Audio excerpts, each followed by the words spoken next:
नमस्ते आप सभी को। अभ्युदय ऑनलाइन क्लासेस में आप सभी का स्वागत है। आज हम पढ़ेंगे पार्ट तीन हमारे राष्ट्रीय प्रतीक और ये कक्षा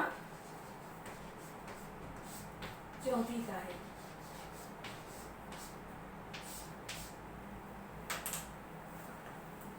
बच्चों, जैसे कि आप बोर्ड पर देख रहे हो कि हमारे राष्ट्रीय प्रतीक कौन कौन से हैं। ये सभी मैंने यहाँ पर राष्ट्रीय देश गान गीत इनके नाम लिखे हैं, लेकिन पहले मैं आपको पाठ समझाऊंगी, बाद में इन सभी के बारे में विस्तार से बताऊंगी।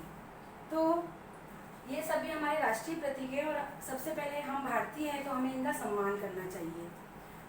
आप सभी जानते हैं कि भारत एक स्वतंत्र राष्ट्र है। हम सब भारत के नागरिक हैं। प्रत्येक राष्ट्र के कुछ प्रतीक मतलब चिन्ह होते हैं। हमें इनके प्रति सम्मान प्रकट करना चाहिए।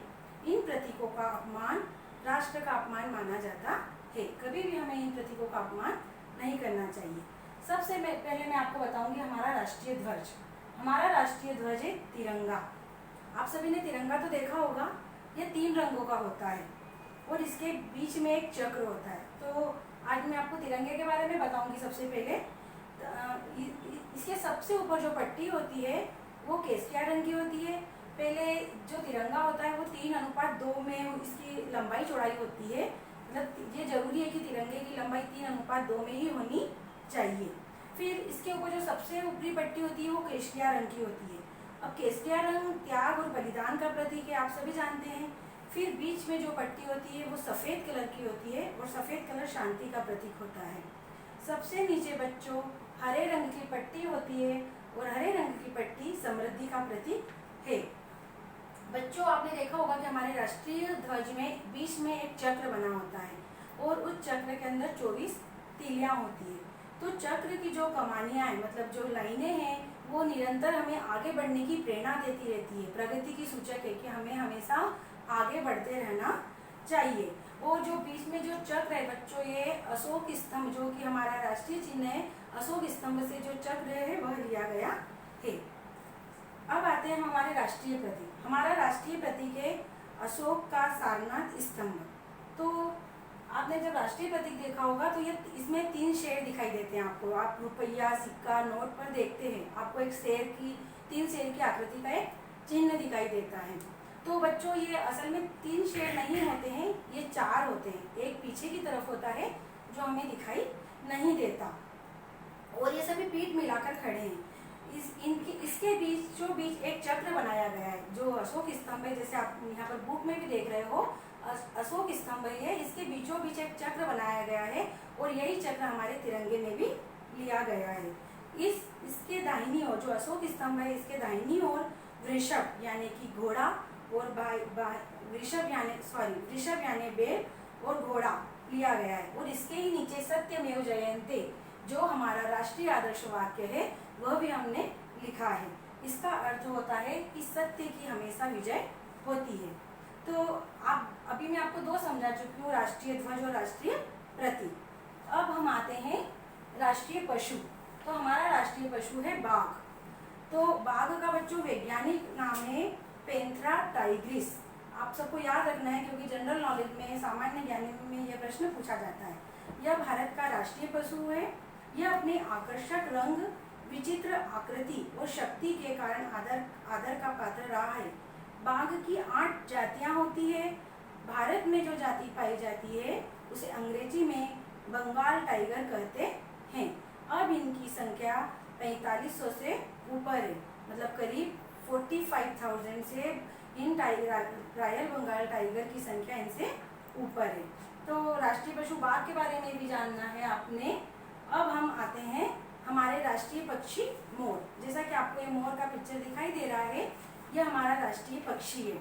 तो राष्ट्रीय पक्षी मोर का वैज्ञानिक नाम है बच्चों पाओ क्रिस्टेटस। क्या नाम है? पाओ क्रिस्टेटस। यह भारत का राष्ट्रीय पक्षी है और यह विश्व के सुंदर पक्षियों में से एक है। नर मोर विशेष सुंदर होता है। इसकी नीली गर्दन और छाती, लंबी पूंछ और रंग बिरंगे पंख इसे आकर्षक बना देते हैं। जिस समय मोर अपने पंख फैलाकर मादा मोर के सामने वर्षा काल में नृत्य करता है तब यह दृश्य बड़ा मोहक होता है। जो नर मोर होता है बच्चों, वो वर्षा काल में अपना नृत्य करता है, तो वो नृत्य बहुत ही सुंदर होता है। अब हम आते हैं हमारे राष्ट्रीय गान पर। तो हमारा राष्ट्रीय गान है जन गण मन, और यह लिखा है श्री रविंद्रनाथ टैगोर जी ने। बच्चों, रविंद्रनाथ जी टैगोर ने इसे लिखा है 24 जनवरी 1950 को। इसे राष्ट्रगान के रूप में स्वीकार किया गया था। इसकी अपनी धुन है। राष्ट्रीय धुन को बजाने में 52 सेकंड लगते हैं।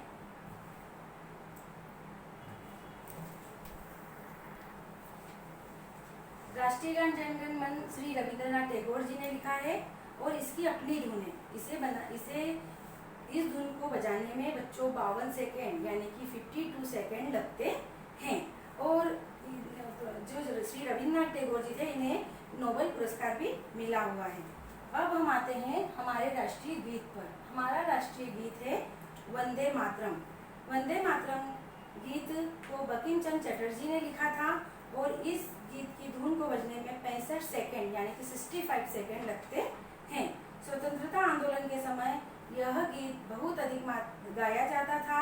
वंदे मातरम का नारा तो हर भारतवासी के मुख पर था। इसे प्रथम बार 1896 मतलब 1896 में कांग्रेस के अधिवेशन में पहली बार गाया गया था। तो बच्चों, ये तो कुछ प्रमुख थे, लेकिन यहाँ पर बोर्ड पे में आप देखते हो मैंने बहुत सारे लिखे हैं। जैसे हमारा देश भारत है, राष्ट्रीय गान जन गण मन, राष्ट्रीय गीत वंदे मातरम, राष्ट्रीय पशु बाघ, राष्ट्रीय भाषा हिंदी, और यह हिंदी की लिपि देवनागरी है, तो हमारी राष्ट्रीय लिपि भी देवनागरी कहलाती है। राष्ट्रीय फूल कमल, राष्ट्रीय वृक्ष बरगद, राष्ट्रीय खेल हॉकी, राष्ट्रीय पंचांग शक संवत, हमारा जो पंचांग है राष्ट्रीय व शक संवत है। राष्ट्रीय चिन्ह अशोक स्तंभ, जो कि मैंने अभी आपको पढ़ाया था। राष्ट्रीय जलीय जीव डॉल्फिन, जलीय जीव मतलब जल में रहने वाला जीव। राष्ट्रीय पक्षी मोर, राष्ट्रीय सरीसृप कोबरा, राष्ट्रीय लिपि देवनागरी, यह लिपि संस्कृत और हिंदी दोनों की लिपि देवनागरी है। राष्ट्रीय फल आम है, राष्ट्रीय नदी गंगा, राष्ट्रीय मुद्रा रुपया, राष्ट्रीय ध्वज तिरंगा, राष्ट्रीय वाक्य सत्यमेव जयते। और कुछ हमारे प्रमुख राष्ट्रीय त्योहार है, जैसे 15 अगस्त, 26 जनवरी और 2 अक्टूबर। 15 अगस्त 1947 को हमारा देश आज़ाद हुआ था। 26 जनवरी को हमारा देश एक गणतंत्र राज्य बना था, इसीलिए 26 जनवरी को भी हम राष्ट्रीय त्योहार के रूप में मनाते हैं। और 2 अक्टूबर को महात्मा गांधी जी का जन्म हुआ था, इसीलिए हम 2 अक्टूबर को भी राष्ट्रीय त्योहार के रूप में मनाते हैं। तो आप सभी ये जो जानकारी है अपनी कॉपी में नोट कर लीजिए। धन्यवाद।